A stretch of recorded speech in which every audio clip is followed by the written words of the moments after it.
하나님이 모세와 이스라엘 백성들을 향해서 십계명을 계시해 주시는 그런 장면이 기록되어 있습니다. 400년이 넘도록 애굽에서 노예 생활을 했던 이스라엘 백성들이 하나님의 은혜로 애굽 바로 왕의 손에서 벗어나서 자유를 얻게 되었습니다. 하나님은 그 이스라엘 백성들을 하나님의 백성으로 삼으시고 그들을 가나안 땅으로 인도하시겠다는 그 언약을 맺으셨죠. 그런데 문제는 그 이스라엘 백성들이 하나님의 약속의 땅인 가나안에서 하나님의 백성으로 살아갈 준비가 제대로 되어 있지 않았다는 겁니다. 그래서 하나님은 이스라엘 백성들을 곧바로 가나안 땅으로 인도하지 않으시고 중간지점인 시내산으로 모이게 하신 후에 그곳에서 그들에게 하나님의 법과 율례를 알려주셨던 겁니다. 이제 너희들은 나의 백성이요 나의 선택을 받은 존재들이다. 이제 너희들은 세상 사람들과는 구별된 거룩한 삶을 살아가야 한다. 이제 나 여호와의 백성답게 나의 뜻대로 살아가는 그런 존재들이 되어야 한다. 그렇게 살기 위해서는 이러이러한 것들을 행하고 또 이러이러한 것들을 지키고 따라야 한다. 그런 의미를 담아서 출애굽기 20장부터 23장까지 여러 가지 율법들을 계시해 주셨는데 이 십계명은 그 법의 머리 부분에 해당하는 그런 말씀입니다.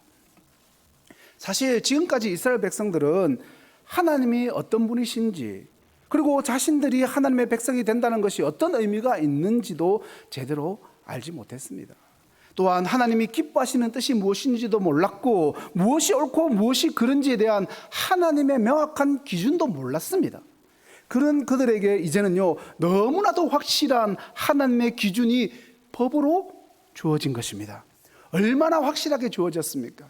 그렇게 보면 십계명을 돌판에다가 하나님이 직접 새겨서 주실 정도로 확실하게 주신 겁니다. 출애굽기 31장 18절이죠. 여호와께서 시내산 위에서 모세에게 이르시기를 마치신 때에 증거판 둘을 모세에게 주시니 이는 돌판이요 하나님이 친히 쓰신 것이더라. 보통 학자들은 이 일반적으로 돌판 하나에는 1계명부터 4계명까지 기록되어 있고 다른 돌판 하나에는 5계명부터 10계명까지 기록이 되어 있을 것이라고 봅니다. 1계명부터 4계명 이 하나는요 하나님과 인간과의 관계, 그러니까 우리가 하나님과 관계에서 지켜가야 할 계명들이 기록되어 있고 또 5계명부터 10계명에 해당하는 나머지 하나는 사람과 사람 사이에 지켜야 할 계명들이 기록되어 있다 이렇게 우리가 보고 있어요. 그런 의미에서 10계명은 하나님과 사람에 관한 법이라고 볼 수 있습니다. 하나님이 시내산에서 모세를 통해서 주신 율법들을 크게 분류를 해보면 세 가지 정도로 분류가 가능합니다. 첫 번째 분류는요 의식법으로 분류가 되는 겁니다. 성소에서 하나님께 제사를 드릴 때 지켜야 하는 그런 규정들입니다. 음식규례나 정결규례도 이 의식법에 포함이 되는데요, 중요한 것은 이런 의식법은 오늘날 신약시대를 살아가는 성도들에게는 아무런 효력이 없다. 그러니까 이런 의식법을 우리는 더 이상 지키지 않아도 된다는 겁니다. 왜냐하면 이런 의식법들은 예수 그리스도를 가리키는 그림자요 모형이었고 실제 대처는 예수님이 십자가에서 단번에 이 규례들이 의미하는 것들을 모두 성취하셨기 때문입니다. 예수님께서 다 이루셨기 때문에 의식법과 같은 그런 제사 제도를 따를 필요는 없다. 이해가 되시죠? 자, 두 번째 시민법이 있습니다. 시민법. 이스라엘 백성들이 한 공동체를 이루고 살아갈 때 그 공동체 내에서 지키고 따라야 하는 사회적인 원칙과 같은 것들, 그게 법으로 주어졌는데 이 두 번째 시민법도 첫 번째하고는 다른 이유지만 분명히 폐지가 되었습니다. 구약의 이스라엘 백성들이 살았던 시대는요 종교와 국가가 분리되지 않았던 신정시대였지 않습니까? 그런데 오늘날 우리가 사는 시대는 교회가 더 이상 국가가 아니에요. 그러니까 구약의 토지 문제나 신분 문제를 오늘날 우리들에게 적용할 수는 없다는 것입니다. 물론 그 정신이나 원리들은 오늘날에도 소중한 의미가 있기는 있어요. 그렇지만 그 규정 자체를 오늘날 성도들에게 하나하나 적용할 수는 없다는 겁니다. 자, 세 번째는 도덕법이 있습니다. 대표적으로 십계명이 여기에 해당하는데요. 조금 전에 말씀드렸듯이 십계명은 하나님의 백성이 하나님과 관계를 맺고 또 이웃들과 관계를 맺을 때 어떻게 해야 하는지 하나님께서 직접 가르쳐 주신 영원한 기준입니다. 그래서 이 십계명은요, 일부 사람들이 말하는 것처럼 폐지된 것이 아니라 오늘날 성도들도 따르고 지켜야 하는 영원한 하나님의 규례인 것입니다. 마태복음 22장 37절과 40절 말씀입니다. 같이 읽겠습니다. 시작.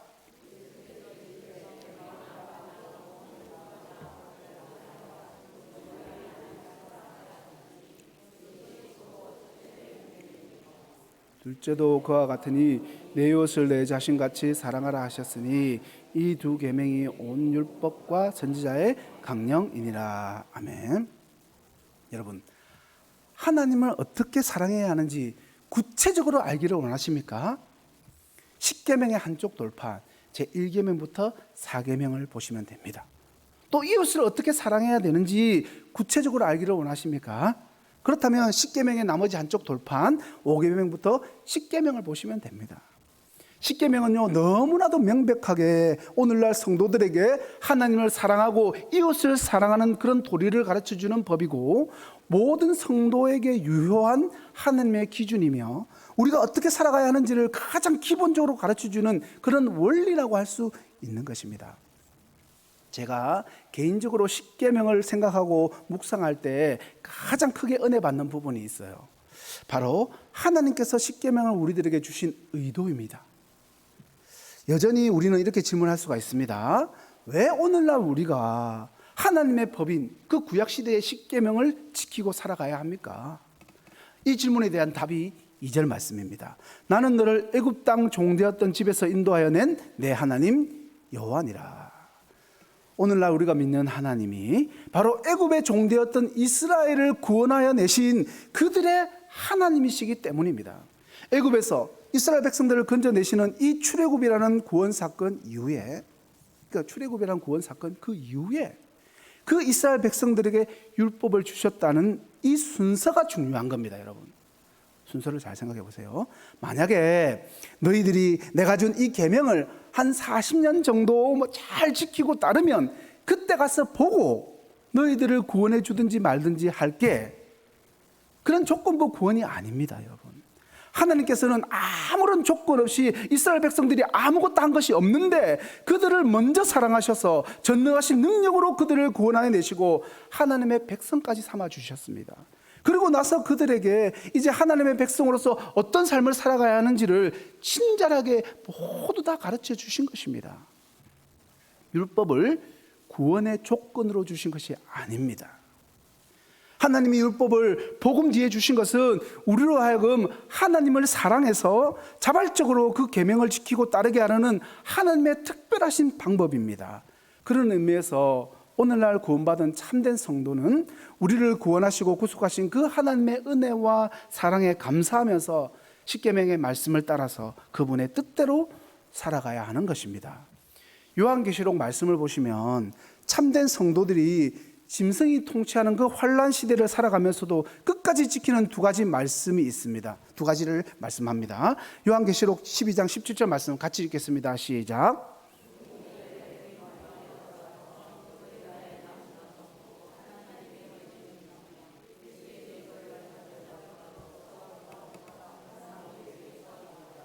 요한계시록 14장 12절 말씀 더 보세요. 같이 읽겠습니다.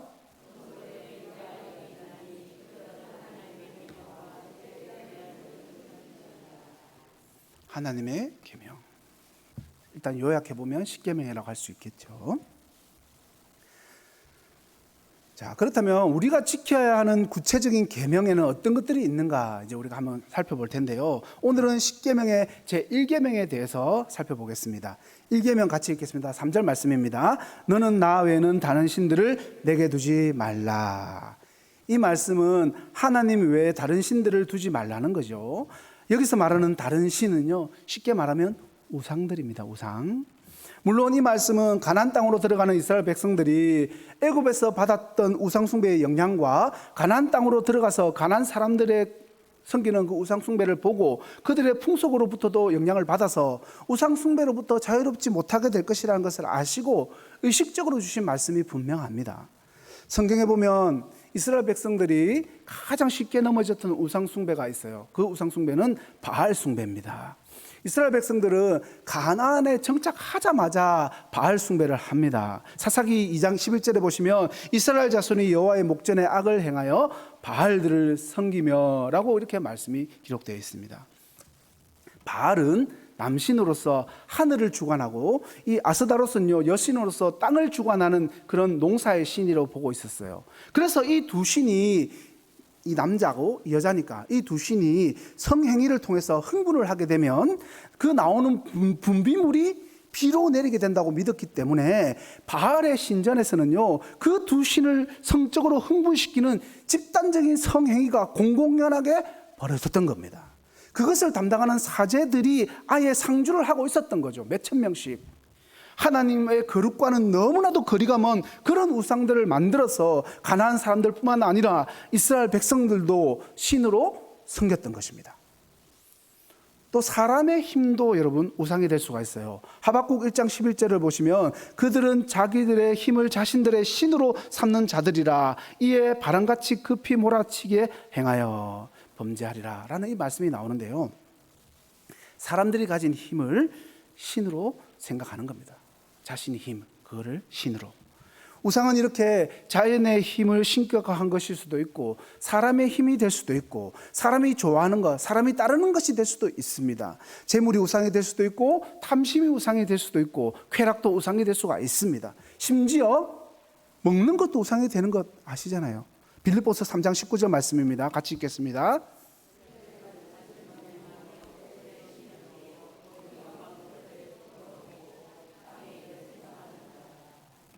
그들의 신이 사람의 이 배라는 겁니다.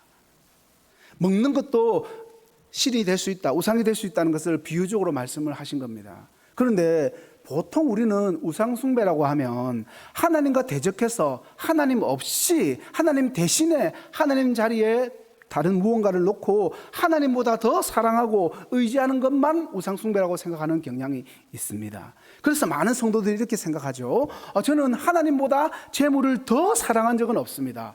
하나님보다 먹는 것을 더 좋아한 적도 없습니다. 그러니까 저는 우상 숭배하고는 거리가 먼 신실한 성도입니다. 이렇게 생각하실 수도 있어요. 그런데 오늘 말씀 3절에 나와 이 3절 말씀을 보면 나 외라는 이 말로 번역된 히브리어 엘 파나이를 직역하면요 내 얼굴 앞에서라는 뜻입니다. 하나님의 얼굴 앞에 있다는 거죠. 하나님과 나란히 하나님 곁에 있다는 뜻도 될 수 있다는 겁니다. 파나이는요 파님 해가지고 얼굴이라는 뜻입니다. 하나님의 얼굴 앞에. 그러니까 하나님과 나란히 하나님 곁에 있다는 그런 뜻이 될 수도 있다는 겁니다. 바로 이 점이 우리가 늘 깨어 있어야 하는 이유입니다. 하나님을 믿으면서도 우리는요 하나님과 나란히 우상을 섬길 수 있기 때문입니다. 다시 말하면 나 외라는 말은요 하나님을 버리고 다른 신을 섬기는 것뿐만 아니라 하나님과 동시에 다른 신을 섬기는 것도 포함이 됩니다. 하나님을 안 믿고 다른 신을 믿는 것뿐만 아니라 하나님과 동시에 하나님과 동등한 수준으로 어떤 것들을 의지한다면 제1계명을 어기게 되는 것입니다. 하이델베르그 요리 문답 제95문 문답을 보시면 이게 더 확실하게 알 수 있습니다. 하이델베르그 95문입니다. 우상 숭배란 무엇입니까?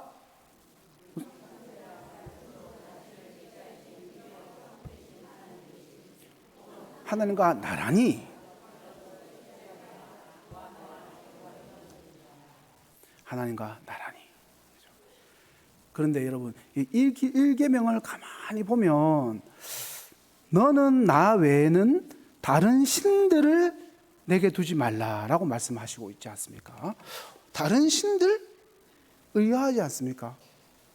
그러면 하나님 말고 다른 신들이 존재한다는 것을 하나님이 인정하시는 건가? 이런 의문 정도 생길 수가 있다는 겁니다.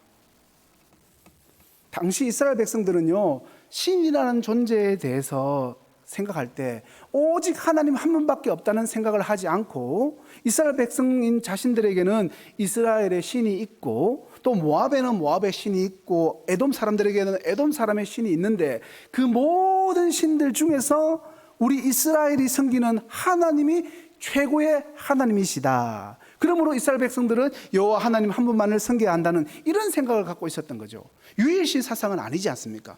이게 최고 유일신 사상 이렇게 이야기하는데 우리가 알고 있는 유일신과 조금 거리가 먼 그런 생각들을 많이 하고 있었던 겁니다. 여러분, 하나님 외에 다른 신이 있습니까? 없습니까? 그죠? 당연히 없죠. 없습니다. 그런데 왜 다른 신이라는 말씀을 하고 있는 걸까요? 그것은 인간이 다른 신들을 만들어내기 때문입니다. 실제로 하나님 외에 다른 신이 없지만 사람들이 신이라는 존재를 끊임없이 만들어낸다는 거죠. 그렇게 신이라는 존재를 끊임없이 만들어내고 섬기는 것이 우리 인간의 본성이라는 것을 전제로 하고 주신 말씀이 이 일계명이라는 거죠. 조금 전에 말씀드렸듯이 인간이 만들어낸 신, 우상은요, 구약에 등장하는 바알이나 아스다롯이나 밀곰, 몰록, 그모스 같은 그런 어떤 형상을 가진 존재들만 있는 것이 아닙니다. 자연도, 재물도, 사람의 힘도 우상이 될 수가 있고, 학생들에게는 공부나 외모나 연예인이, 또 부모에게는 자녀가 우상이 될 수도 있고, 자녀의 대학이 우상이 될 수도 있고, 또 어떤 사람에게는요, 명예나 권력도 우상, 다른 신들이 될 수가 있습니다. 여러분, 이렇게 제가 말씀드린 우상들 외에 오늘날 우리 인간을 사로잡는 아주 강력한 우상 두 가지가 있습니다. 특별히 이 우상들은 제가 떼가지고 좀 말씀을 살펴볼 겁니다. 아주 강력한 오늘날의 우상 하나는요, 바로 자아라는 우상입니다. 디모데후서 3장 1절에 보면 바울이 말세의 징조로 자기를 사랑하게 하게 될 것이다, 이렇게 말씀하고 있지 않습니까? 1966년 4월 30일 미국 캘리포니아에 있는 이 캘리포니아에 사탄교회라는 것이 세워졌어요. 이 사탄교회를 세운 안톤 라베일이라는 사람이 책을 하나 썼는데 이 책이 바로 사탄교회의 경적인 사탄경입니다. 이 사탄경은요, 4권으로 구성이 되어 있는데 구글에 검색해보면 나오는데 굳이 검색은 안 해보셔도 됩니다. 검색해보면 이 사탄경의 첫 번째 책인 이 4장 3절에 보면 이렇게 나와 있습니다. 네 삶의 주인은 바로 너 자신이다. 네 인생을 구원한 대속자는 바로 너 자신이다. 검색해보면 다 나옵니다. 포스트 모더니즘 이후 시대를 살아가는 이 세상 사람들에게 그 어느 때보다 중요해진 것이 바로 자기 자신입니다. 자기 자신을 소중히 여기고 사랑하는 것이 나쁘다는 말이 아닙니다, 여러분. 하나님보다, 하나님 대신에 하나님과 동등됨의 위치에 자기 자신을 올려두고 사랑하는 것은요, 사탄이나 기쁘게 만드는 그런 일이라는 겁니다. 여러분, 이 사진은요, 오클라호마 주 청사 앞에 있었던 십계명비 사진입니다. 십계명비입니다. 십계명을 청사 앞에 건립을 했으니까 기독교인으로서 참 의미 있고 반길만한 일입니다. 그런데 정치 종교적인 공정성을 요구하는 단체 중에서 이 사탄교가 왜 기독교의 상징물만 청사 앞에 세웁니까 하면서 우리나라로 따지면 차별금지법을 덜먹이면서 청사 앞에 자신들의 상징물인 이 사탄의 신상을 세울 수 있게 해달라고 그렇게 청원을 넣은 겁니다. 계속해서 신청을 한 거죠. 여러분, 이 사탄의 신상을 한번 보십시오. 무시무시합니다. 여러분, 이 어린아이 2명이 옆에 있는 걸 보면 몰렉신이 떠오르지 않습니까? 어린아이 인신공양을 했던 그 몰렉신. 자, 실제로 지금 있었던 일인데 결과가 어떻게 됐을까요? 결과. 차마 사탄의 신상을 세우게 할 수는 없으니까 이 십계명 비 자체를 그냥 없애버린 겁니다. 그래, 그러면 사탄경 세우지 마라. 우리도 안 세울게. 그죠? 조금 옆길로 가지만 우리나라 차별금지법이 통과됐을 때도 당연하게 벌어질 일들입니다. 자기 자신이라는 우상을 섬기는 사람은 신앙생활의 중심에 자기가 있어서 하나님을 영화롭게 하고 즐거워하기 위해서가 아니라 오로지 자신의 행복을 위해서 하나님도 믿고 섬기게 되고 자신이 인정받고 자신이 존중받는 것이 신앙생활의 목적이 됩니다. 그들이 하는 모든 일은요, 종교적으로 보일지라도 결국에는 자아라는 우상을 하나님 자리에 놓고 섬기는 것에 불과한 것입니다. 그리고 오늘날 우리 인간을 사로잡는 또 하나의 아주 강력한 우상 하나가 더 있습니다. 뭘까요? 여러분이 생각하고 있는 바로 그겁니다. 돈. 돈은요, 오늘날뿐만 아니죠. 사실 옛날부터 사람들의 마음을 사로잡아 왔죠. 그런데 자본주의 사회에서는요, 더욱더 강력하고 더 파워풀해진 그런 우상이라고 할 수 있습니다. 예수님께서 너희가 하나님과 재물 둘 중에서 하나만 섬길 수가 있지 둘 다 섬기지는 못한다고 말씀하셨을 때 성경에서는요, 이 재물을 맘몬이라고 불렀어요. 예수님께서 하나님이냐 재물이냐 이렇게 말씀을 하실 때 맘몬이라는 단어를 선택하셨다는 것은 큰 의미가 있습니다. 왜냐하면 이 맘몬이라는 단어의 뿌리가 아만인데, 이 아만은요, 우리가 잘 아는 아멘이라는 단어의 뿌리이기 때문입니다. 그러니까 맘몬과 아멘 모두 확고한, 견실한, 신뢰할 수 있는 이라는 뜻을 가진 그런 의건에서 나왔다는 겁니다. 이 말은 우리 인간은 언제든지 하나님 대신에 하나님처럼 믿고 의지하고 신뢰할 수 있는 확고하게 기댈 언덕을 찾는데, 맘몬, 즉 돈이 언제든지 하나님 대신에 사람들이 믿을 수 있는 아멘의 대상이 되고 견고하고 신뢰할 수 있는 피난처가 된다는 그런 의미입니다. 어원으로 보면 같은 말이라는 겁니다. 예수님이 너희가 하나님이냐 재물이냐 둘 중에 택하라고 하셨을 때 재물을 뜻하는 여러 단어가 있음에도 불구하고 굳이 이 맘몬이라는 단어를 선택하신 것은요, 이 돈이라는 것이 하나님을 대신해서 언제든지 우리의 피난처가 될 수 있고 우리가 피할 든든한 반석이 될 수도 있다는 우리의 그 어리석은 생각을 아시고 이렇게 경고로 주신 말씀이라는 겁니다. 이런 시가 있죠. 들어보신 분들 있을 겁니다. 돈은 나의 목자시니 내게 부족함이 없으리로다. 돈이 나를 쉴만한 호텔로 좋은 자동차로 인도하시는도다. 농담이지만 여러분, 농담처럼 들리지 않는 게 씁쓸합니다. 오늘날 많은 사람들이, 그리고 성도들조차 이러면서 돈을 의지하고 돈을 찬양하면서 살아갑니다. 사랑하는 성도 여러분, 여러분은 지금 무엇을 의지하고 있습니까? 여러분이 사랑하는 대상이 무엇입니까? 여러분은 어디에다가 돈을 아낌없이 쓰고 있습니까? 또한 여러분은 무엇을 신뢰하고 있습니까? 환난을 당할 때, 고난을 당할 때 어느 쪽으로 여러분의 마음이 기울어지십니까? 마틴 루터가 이렇게 말했죠. 당신의 마음이 기울어지고 의지하게 되는 것이 무엇이든지 그것이 바로 당신의 하나님이다. 우상이 된다는 거죠. 저와 여러분은요, 오직 여호와 한 분만을 신뢰하고 의지하면서 섬기고 그분만을 사랑해야 하는 것입니다.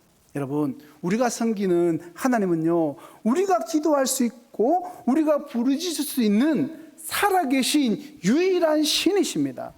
엘리야가 갈멜산에서 바알 제사장과 싸울 때 그들을 조롱한 말을 여러분 기억하십시오. 열왕기상 18장 26절부터 27절입니다. 같이 읽겠습니다.